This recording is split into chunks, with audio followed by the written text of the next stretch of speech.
यजोः वाजादयो अग्नादिविशेषा देवताः महाविराट छन्दाः नमः शम्भवैति बीजं मयो भवैति शक्तिः नमः शङ्करायेति बीजं मयस्करायेति शक्तिः नमः शिवा एति बीजं शिवतरा एति शक्तिः ओङ्कारो बीजं माया शक्तिः ब्रह्मा बीजं सुषुम्ना शक्तिः नमः शुक्रुद्भ्यो धन्मकृद्भयति कीलकं श्री भवानी शंकर देवता प्रीत्यर्थे जपे अभिषेके विनियोगाः।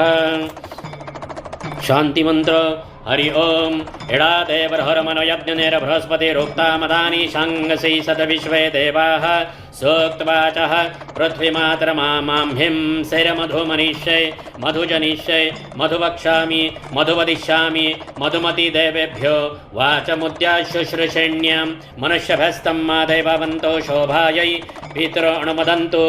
ओम शांति शांति शांति। ओम